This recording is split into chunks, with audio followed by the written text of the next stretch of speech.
Good morning and assalamu alaikum, everyone. Thank you for joining us today on this very important panel on Women's Day, International Women's Day.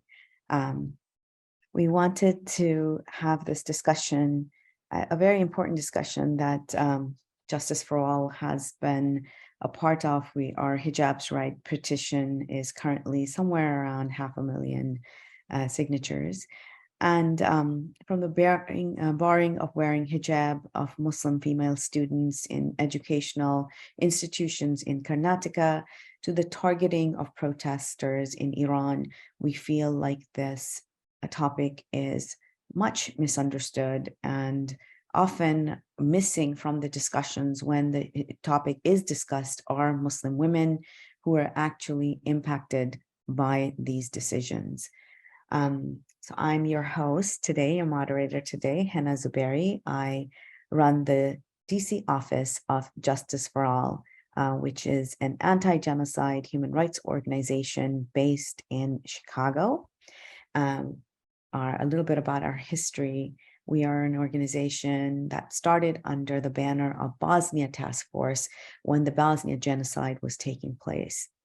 And there, again, we saw Islamophobia turn into genocide for the Bosnian people, and Justice for All worked to bring war crimes, rape declared as a war crime at that time.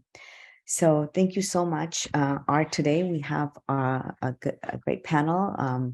We have with us Dr. Kathy Bullock, and she'll be speaking, and I'll be introducing her in a minute. We will also have an Indian activist who has been actively targeted by the laws in India surrounding hijab in educational institutions, Aisha. And we're hopefully going to be joined by Iranian-American activist Hada Khatibi. So we'll start with Dr. Catherine Bullock. She is a TV host of Sound Vision Foundation's Canadian Muslim News and the director of special programs. She's taught various courses on Islamic politics, Islamic civilization, and media representation of Muslims for over 20 years at the Department of Political Science, University of Toronto, and Cal State Fresno.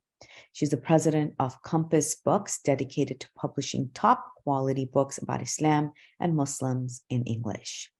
Her own books include Muslim Women Activists in North America, Speaking for Ourselves, and Rethinking Muslim Women and the Veil, Challenging Historical Modern Stereotypes, which have been translated into Arabic. This book has been translated into Arabic, Chinese, French, Malaysian, Tamil, and Turkish. Originally from Australia, she lives in Oakville, Canada, with her husband and children. She embraced Islam in 1994. Thank you so much for being here, Dr. Bullock, as we discuss this extremely important topic of personal agency and the hijab and government intervention. Thank you, Henna, and everyone at Justice for All. Happy Women's Day, and thank you for inviting me, and thank you for the participants for dropping in. I begin with the testimony of faith in the name of God, most gracious, most merciful, and I am also grateful to be speaking to you from the traditional land of the Mississaugas of the Credit. Just over a year ago, you might have seen a video of a young hijab-wearing Muslim woman in India on her way to college. She captured our admiration. It was no ordinary walk to school.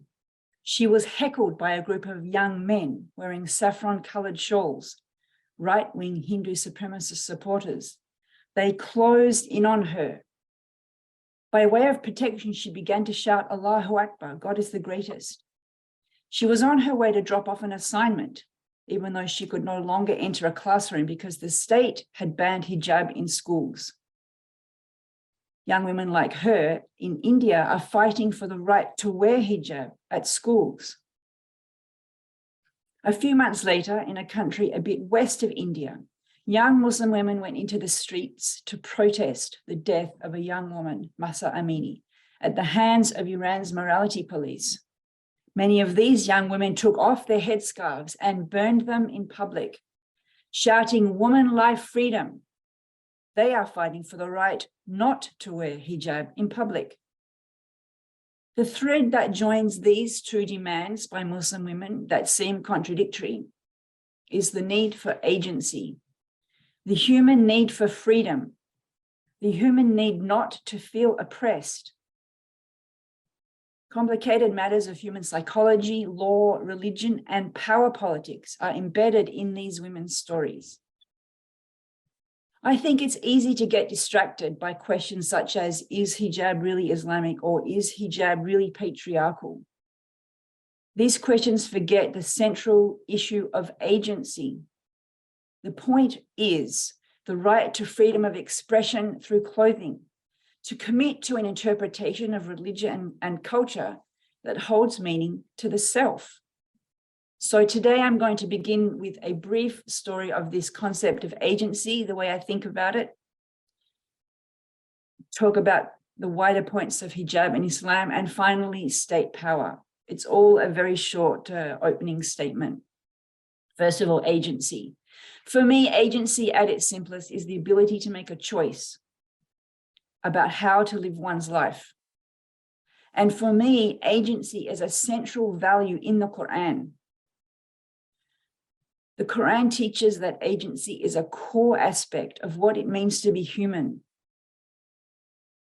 Agency is part of the divine gift of life, the divine breath that comes when our bodies are given a soul while in the womb. And because of this divine gift of life, human beings have sanctity. Part of this sanctity is the freedom God gives people to choose whether or not to follow. All human beings are held accountable individually for their good deeds and their bad deeds. Muslims are enjoined in the same way to worship, pray, fast, give charity, and make the pilgrimage. This is agency at its most fundamental level. Therefore, I think that agency is part of the inheritance of being human. On the second point, hijab and Islam, obviously a very controversial topic. There are two key verses that speak about women's dress in the Quran, 24:31 and 33:59. I won't read them now, but basically they describe modest dress for believing women, including a phrase that asks women to, quote, draw their khimar, Arabic word, khimar, over their chests. Islamic law, either Sunni or Shia, had traditionally interpreted this word khimar to mean head covering. So a Muslim woman's modest dress included head and often face covering from that perspective. These interpretations came under scrutiny from many Muslim modernists and feminists in the early 20th century. They argue those Quranic verses were misinterpreted by patriarchal Islamic jurists. Head covering, they argue, is a post-prophetic patriarchal practice that also took in head covering norms from non-Muslim peoples who were being conquered by the expanding Islamic empires. They argue that a khimar is more like a shawl that goes around the shoulders. This is not a debate to decide here, but you can see how I resolve this debate personally. And my personal story brings me back to that core concept of agency. It is clear to me that the Quranic verse that says, draw your khimar over your chest means a head cover. I live in Canada. In spite of the anti-Muslim racism that I face, this country, except for Quebec, holds to a secular vision of freedom of religion, conscience, and expression. I am free to decide which interpretation of hijab I want to follow. The Charter of Rights and Freedoms protects my choice legally, be it in employment or access to education. This agency is fundamentally valuable to me and my sense of self-esteem. And I want my Muslim sisters around the world to experience the strength and sense of fulfillment that comes from having this agency. I believe it's the right way between enforcement and banning. Whether or not hijab is in the Quran is less important than giving Muslim women the right to choose which interpretation they want to follow. This brings me to the third and final point. the state's role in regulating Muslim women's dress. In Iran, since 1981, state power has enforced a particular vision of Shia political theory, the vilayat-e-faqih, or rule of the jurist. This includes state-enforced hijab. In India, state power is beginning to enforce a particular vision of Hindu political theory, the rule of the Hindu Brahmins known as Hindutva, which includes in this state and possibly others coming, enforced bans on hijab. In both Iran and India, as elsewhere in the world, debates over hijab are a microcosm of tensions over larger issues. And just as in the past, when the colonial and anti-colonial struggle foregrounded the role of women in society as the symbol of the struggle over who would rule the nation, today it is the same. Women are the symbol of what the state should look like or the nation should look like. Rarely is this effort focused on making life better for women. Even those out in the streets right now fighting the hijab ban, the issues are bigger than simply the piece of cloth. The issues relate to demands for freedom, for democracy, for freedom from authoritarian rule. In India, it is the Hindu supremacist ideology of the state that wants to erase hijab as a symbol of Muslim identity. Banning it is part of assimilating and subordinating Muslim minorities. In both cases, under authoritarian rule, Iran or India, the agency of Muslim women to decide for themselves whether or not to embrace hijab is sacrificed. The matter of Muslim women having the right to wear in hijab in India is clear. Secular society recognizes the right to freedom of religion. The test is not how the state defines religious practice, but what an adherent or a person sincerely holds themselves. It's called the sincerely held religious belief. In Iran, many Muslims find my argument that centers agency confusing. My argument that we shouldn't support enforced hijab. Many people think it's wrong because we have been taught that an Islamic state, quote unquote, must enforce Islamic law. I don't have time to go into this point at this moment, but all I can say is that I have not found in my research into the Quran, the practice of the Sunnah, the Prophet, peace be upon him, any precedent of state-enforced hijab. Moral exaltation, yes, but enforced by police, no. After 40-odd years of state-enforced hijab in Iran, the youth are rebelling. Enforcement has not led to conviction in the practice. For a small matter of head covering, a greater issue is occurring. Youth resentment of the Islamic religion. It's better to give moral agency to women and allow those who want to wear it the freedom to do so, and those who don't want to, the freedom not to. This is a transitory life, and we can leave accountability in this matter to God, the Creator. To finish up, I have hung my analysis today of enforced hijab in Iran and hijab bans in India in a concept of agency. I argued that agency is a divine gift given to human beings by the Creator. I mentioned the differences between the traditional interpretations of Quran that say hijab is a commandment versus the contemporary analyses that do not accept such interpretations. I argued that whether or not hijab in the Quran is less important than giving Muslim women the right to choose which interpretation they want to follow. And I mentioned briefly at the end, the current struggles over hijab are about more than just the headscarf, but bigger issues related to resisting authoritarianism.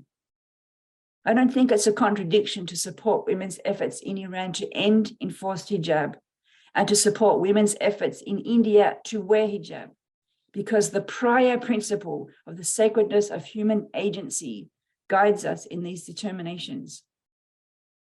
Women's lives are being ruined by the lack of freedom of choice over whether or not to wear hijab. I say, let women decide. Leave them alone to interact with the Quran, with the social norms in their society, and let them pick their way through. Thank you, Hannah. Thank you so much for that. Very concise, but it really sets the stage for the rest of our conversation. I'm going to now bring up Aisha's video. Aisha Sayed is a 29-year-old Indian activist. She sent in a video testimony. She's unable to be on camera. Aisha Sayed is from Karnataka, where she was a law student in the university, but had to give up her law career and her education because she's not allowed to enter the university with her hijab on. So please let's start Aisha's video. It's going to be subtitled as she speaks. She doesn't speak English, but we hope that the subtitles, and if there's any points that the audience doesn't catch, please feel free to put it down in the question and answers, and I will expand on that from her translation. Thank you.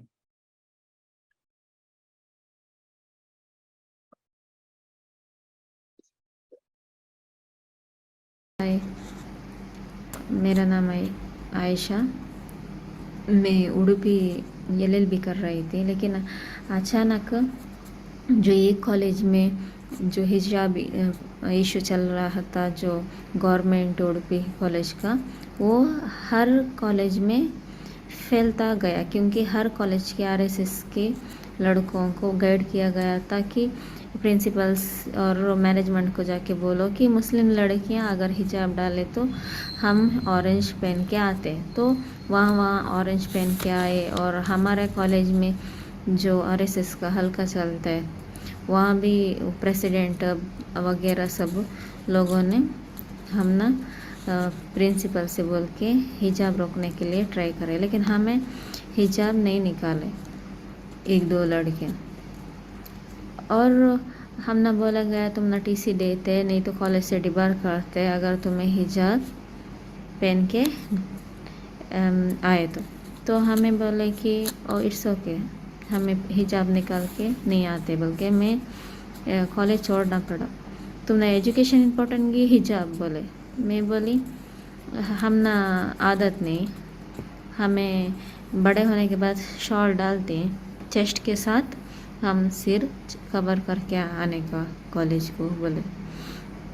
तो मुझे निकाला गया college से, और ये एक सोची समझी चाल है जो मुस्लिम लड़कियों का एजुकेशन कम करने के लिए ये कम्युनिटी को टारगेट किया गया। से प्रॉब्लम, खाने से प्रॉब्लम, खाओ नहीं खाना, और मुस्लिम लड़कियों के हिजाब से प्रॉब्लम, नमाज से प्रॉब्लम, हर चीज़ से प्रॉब्लम एक ना एक हर साल में है।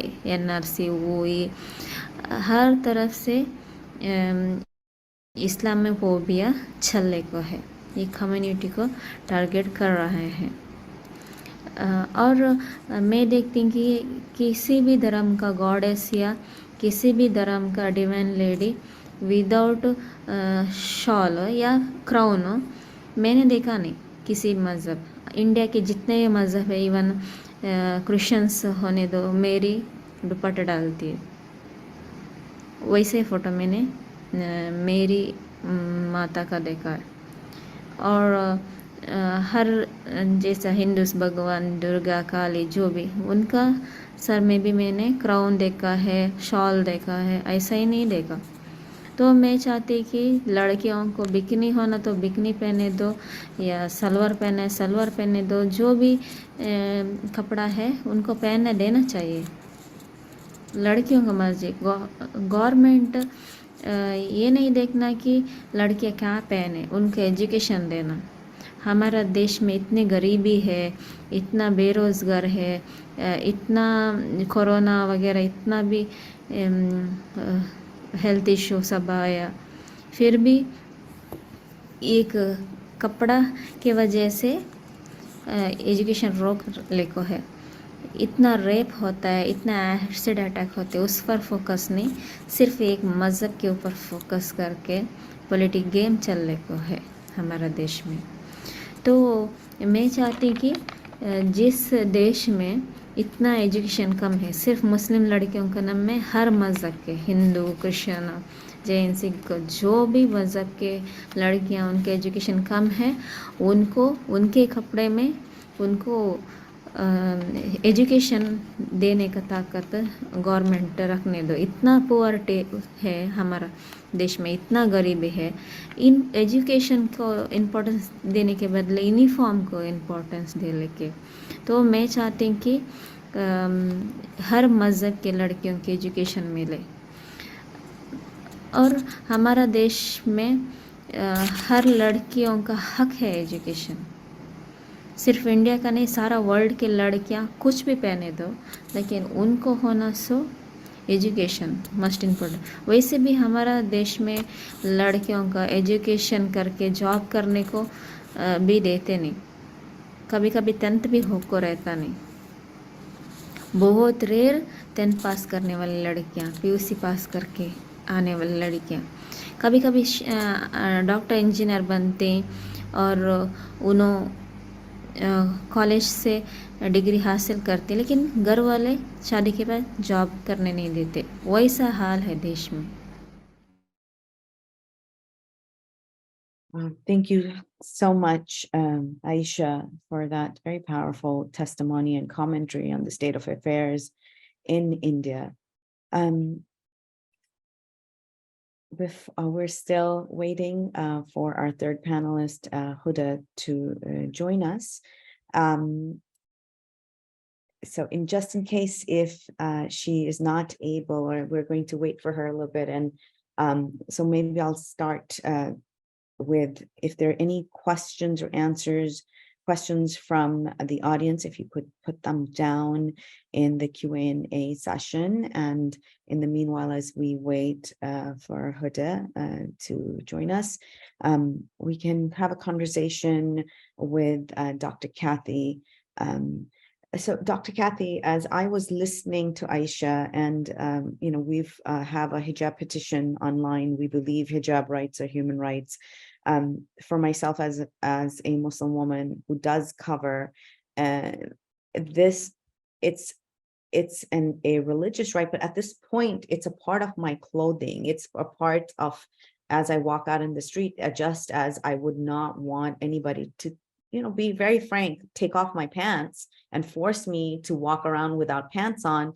That is the similar sort of feeling I have about my hijab. I would feel naked. And as Aisha was mentioning that as well, is that, that she feels like she cannot, she's used to wearing it and she cannot take it off just in order to attend university. So where does this, when I am observing around the world, whether it's in France and Austria, whether it was in the past in Turkey, where women were not allowed to work or attend universities. I have a friend who actually went back to Turkey after hijab was allowed again and completed her medical degree. After 20 years, she left medicine and went to an exile into another country and went back to complete her degree.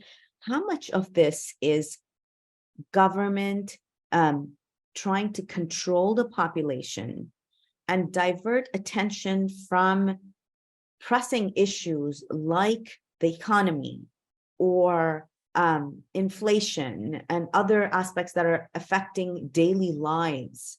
And how much of this is control of the population of women because they're women? Very heavy question, but heavy questions to get things going. I think your sense that it's what we might call low-hanging fruit to control, women and the women's population as a way to divert from the harder issues. I do think, though, that it's somehow been weaved into these narrative of what it means to be a nation state. So even though there might be this low-hanging fruit, easy to target women, at the same time, it gets wrapped up into this bigger notion of what our nation really is all about.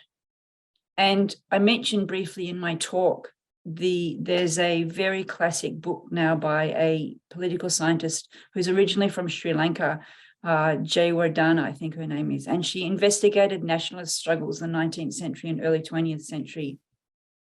This idea that women stands as the image of the nation is quite widespread across a lot of cultures, and what the women do is somehow meant to represent what the culture stands for. Therefore, the fight sort of becomes about what women do, controlling women. And that's why I think feminists like to point out the patriarchal aspects of that struggle. I'm not sure it's a matter of cynically not paying attention to the economy or those other issues. But I think it's a matter of wanting to control the society and having this as the symbol of that control. Not sure if that's clear what I'm saying, but that's how I kind of see it. So how would this play out in a place like India, where majority of the women of any faith, as Aisha was mentioning, that are Christian or Hindu women, 65% of Hindu women cover their heads. So to target a minority population and strip them of their right to wear a head covering, where the rest of the population is allowed to wear head covering. From my observances, I feel like this is, obviously a religious freedom issue when those women are minorities. But when it comes to Iran, where it is the majority, and here again, you're forcing women to take on an aspect of the faith where that they may not be willing to practice or be able to practice. It feels like there's this wide range, and women are sort of the puppets that get played into all of, and we're seeing people come out on the streets. We saw it in India, where Shaheen Bagh is just this glorious expression of women's activism, where grandmothers and babies were out on the streets protesting against the the national citizenship laws. And then we see it in Iran. Keeping this in context, where does the faith come in to play? As in a scholar that works in, has studied this and is able to speak on this. And I know you mentioned this a little bit, and I wanted for you to expand on that.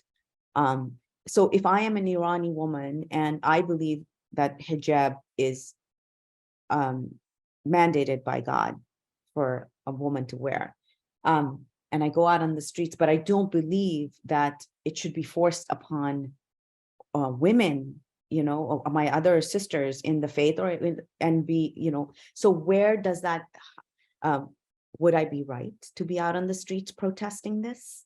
Or would I be wrong protesting this? You've asked about 5 questions. Yeah, I do. All taking you out on tangents. Let me see if I can tackle those maybe a little bit more separately, a little bit more one by one.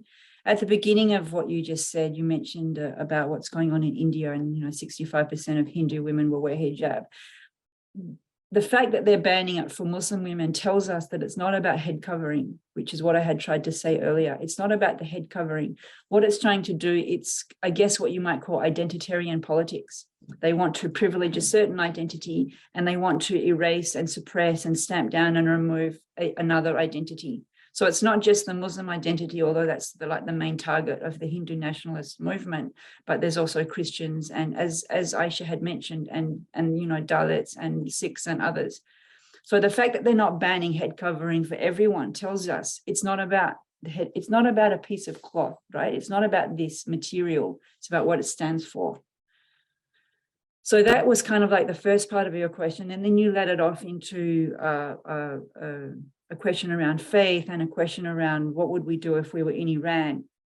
And I mentioned at the end of my speech, in the modern sort of Islamic movement concept, there is this idea that the state should enforce what's called like the righteous behaviors. And that's where we've seen the growth of the morality police. They are basically trying to enforce practices that in the past, in the pre-modern era, were not enforced like that by the state at all. Religious practices are between you and God. And the state did not go around. There was a very big civil society space that got totally squeezed out with the rise of the modern nation state. And Islamic movements have somehow taken on board this aspect of modernity, this aspect of wanting to control like all aspects of the society in a way that the pre-modern Muslim rulers did not. So we get a bit confused because we think, you know, quote unquote, this is the ideal Islamic way and therefore the state should be enforcing it. And if you were out on the street protesting, people might be questioning your faith. Well, what kind of a Muslim are you? But like I tried to say at the beginning, I personally believe that agency is a preeminent value in the Quran and that each human being should have the right to choose the religious practices that pertain to sort of between them and God. I'm not talking about public morality like, you know, crime or murder or theft, those kinds of things. Of course, the state has a role, state law has a role, but in these like private matters. So I think that we should be out on the streets. I don't know if we'd be brave enough because it's quite dangerous in Iran right now. But I don't think we should get those things mixed, the faith, the practice, and what the state should be doing about it. No, thank you. Thank you for directing my question and answering it. It's what I have also observed is that these are not simple rows or like over, especially like in India, it's not just a when this was happening, media was calling it a hijab row, like it's just a little struggle between boys and girls on the campus. But these are tactics of oppression, and they're orchestrated by the authorities against students, against the population, whether it's because of their faith or their gender. And in India, for years, students of different religious backgrounds have been allowed to wear religious symbols without issue. And that's really what a pluralistic democracy would stand for. And it endangers a society that thrives on inclusivity and respect for all religions. Now, in India, in Iran, where people are living under a theocracy, it is, and this is where India is headed to, that a Hindu-only nation, Hindutva, where wearing of the hijab, and being intimidated by Hindutva mobs. We saw young men donned in saffron robes and shirts coming out and essentially barging into college premises, seeking and threatening students. And we saw women teachers being stripped of their clothing before they were even allowed to enter the premises to teach students. And you become targets of vulnerable, vulnerable targets of mobs. And then the same, we are seeing protesters in Iran being killed, being incarcerated for standing up for their right to not have to wear it. We just got a comment about Turkey, which is very pertinent as well, that in the case of Turkey, our audience member says, I can say that hijabi women's right to education and work is being used as a populist tool to distract the crowds from the economy, democracy, justice, and all today. In a way, threatening women in hijab to be oppressed again if the current government loses control. And so this is a lot of what we see across and especially we see a surge of this around election time. Have you noticed that in different countries around the world? Well, definitely in Canada. around election time, there's a surge of anti-Muslim commentary and baiting that goes into trying to, bring on board the conservative vote that is often anti-Muslim, definitely in the province of Quebec, which has a similar law to Turkey. In fact, laicity, I think the Kemalis laws banning hijab were based on French Republican ideas of what's called laïcité, where it's a different kind of secularism. The idea is not that the state stays neutral and lets all religions flourish. It's that the Republican state requires a certain kind of citizen, and religion is what's called particularistic, and it's an identity that you can have in the privacy of your home, but you don't bring it out into the public space. So they've also banned the headscarf from public employees in Quebec because of this way of thinking. And it is definitely the case that at election time, these issues are raised. And I'm looking at that comment in the chat, and I can see that point of view, that it's raised as a tool, a populist tool to distract the crowds. Now, I guess in Turkey, the shoe's on the other foot because the government is more friendly to hijab than had been in the past. So now they're trying to say, well, if you want to keep this right, then you better vote for us. But, Turkey is unfortunately going down another kind of authoritarian path. It seems like authoritarianism is quite attractive to people who've been in for power for a very long time, because I suppose they enjoy being in that position and they want to, shape society the way that keeps them at the pinnacle. Yes, that is what we see, whether it is the stripping of women or the imposition of a certain article of clothing on women. It is often paired with the rise in authoritarianism in that country. And so then a symbol of faith becomes a tool for oppression in both spectrums, ends of the spectrum.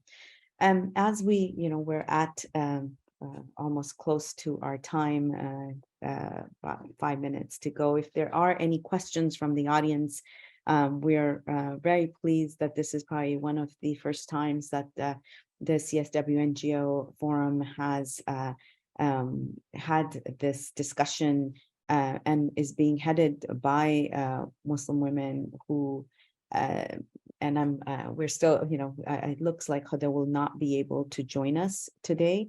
So we're grateful for all of those who did join us today, but we would like to open it up for Q&A if anybody has any questions about anything that was shared today, and any questions for Dr. Kathy or myself, or any questions that we can forward on to Aisha. Please let us know. And we have also been working on a campaign at the United Nations with a petition to the United Nations asking for hijab rights are human rights, and whether it's a right to wear it or the right not to wear it. There is a question, excuse me, just let me enlarge this to answer the question. Okay. Dr. Kathy, there's a question in the media. How can non-Muslim women support in better ways? Oh, this is a great question because there's always a debate around International Hijab Day, whether, you have sometimes here in the United States, we often have Muslim Student Association set up tables, and some Muslims think it's a beautiful, wonderful way for non-Muslim women to be able to try on the hijab and be able to, experience what it's like to wear it. Whereas others think that it is a diminutive. It makes it's sort of you can't walk in our shoes in that manner. So what are your thoughts, Dr. Kathy? How can non-Muslim women support in better ways? Well, first of all, I just want to thank Lillian for asking this question, because it already shows a support. The mere fact of asking the question is already a wonderful thing to do. So I really like to thank you and commend you for that. In terms of support, I think I could say maybe 3 things. The first one is to be this kind of listening person, finding out what Muslim women themselves think. So it's sort of like a self-education. The second one is to support and give platform to Muslim women voices, promoting, let's say, I don't know, if you have a website or a newspaper or an article or some kind of way that you could help bring a Muslim women's voice out. And the third one would be not to fall in the trap of the geostrategic politics that are around supporting certain kind of rights and not supporting the others. With Iran, we've seen a lot of Western peoples go out on the street and demonstrate, and governments, criticizing Iran. And it's as if it's about women's right to wear a headscarf, but it's not. It's really about wanting to double down and do regime removal in Iran, which has been a thorn in the side of the West for many decades. So to be careful how you lend your activism, not to get involved in that. Whereas how many Western governments and Western movements do we see standing up for the right of women in India to wear hijab?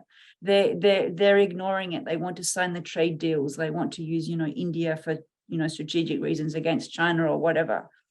So when you want to lend your allyship, and I really am happy to hear that, make sure you don't fall into the trap where the narrative is Muslim women are oppressed. Let's help the women who are fighting against their oppression, while we ignore the rights of the women who want to wear hijab.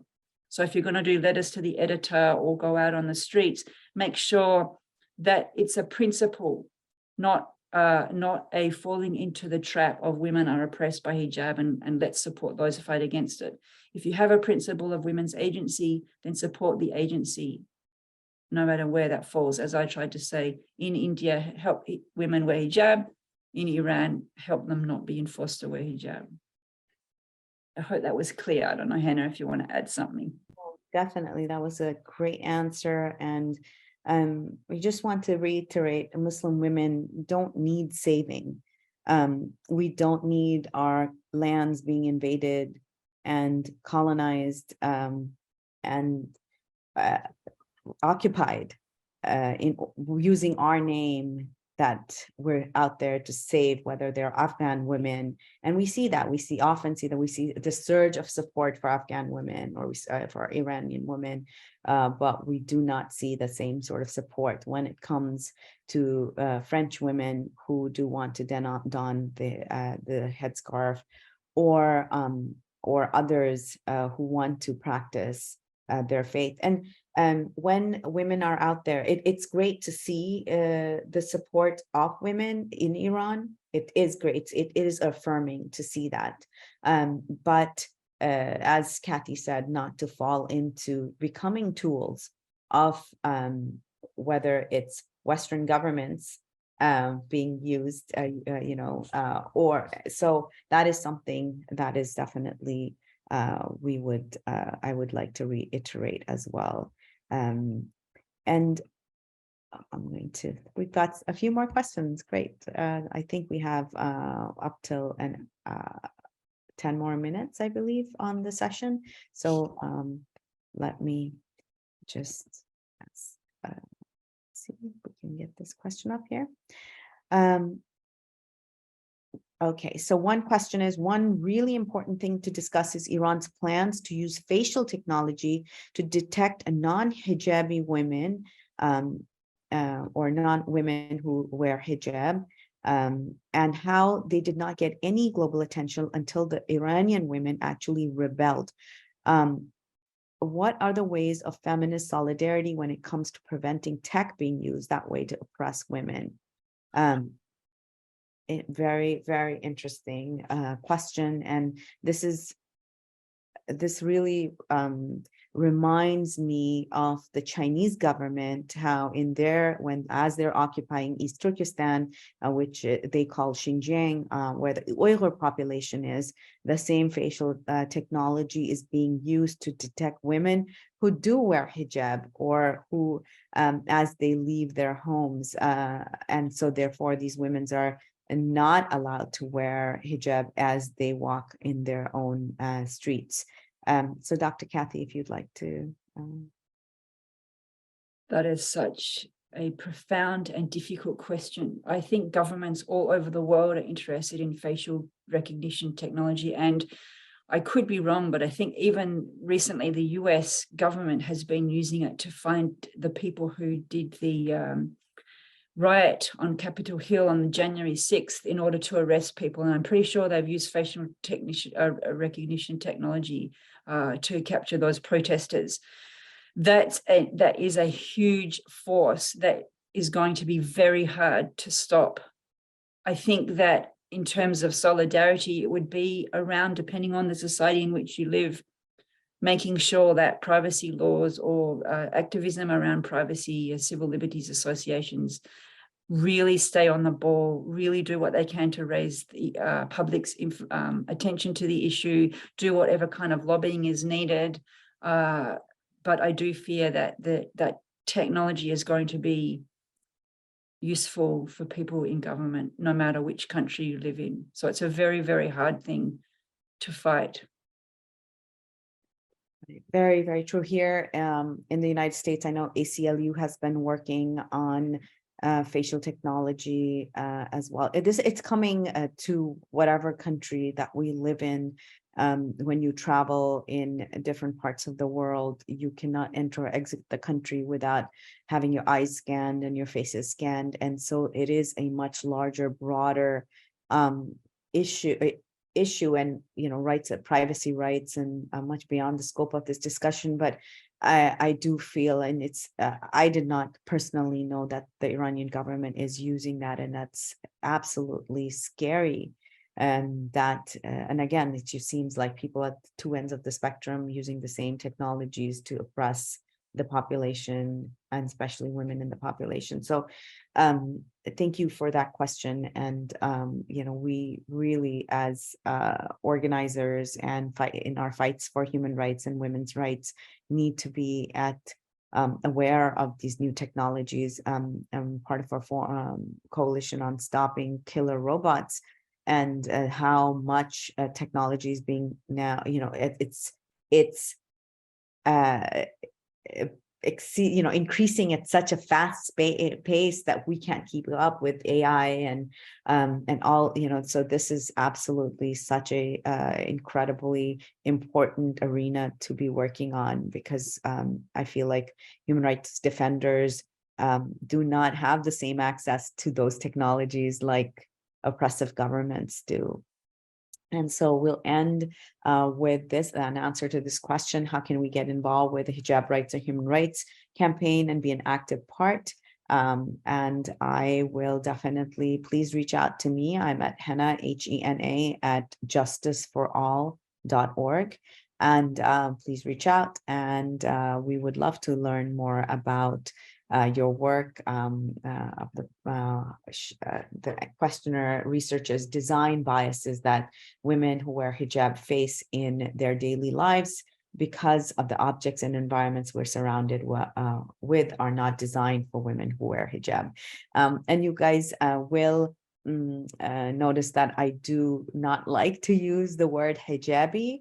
I do not think that there is any other article of clothing ever used in the world, that women or men wear, where an entire person's identity becomes whether they wear it or not. So this usage, someone asks for how can ways that you can support. I would say delete this word from your vocabulary. Don't call someone a hijabi or a non-hijabi. I'm a Muslim woman who wears hijab, or my sister my sister is a Muslim woman who does not wear hijab. We should not be defined by our articles of clothing. whether it is for faith-based purposes or any other purposes. So that is another way you can, I believe, support. Well, we're at just our time is about to end. And I really thank all of you for being here today, and especially Dr. Kathy and Aisha. This young woman is like, it lives under constant threat to her life, and for her to show her face and be able to send in this video, and she's given up her education, her career, for her right to wear hijab, and a salute to her, and salute to those in Iran protesting for their rights. And thank you all for being here today. Thank you, Dr. Kathy, for being with us today. And, happy Women's Day to all our sisters out there. Happy Women's Day.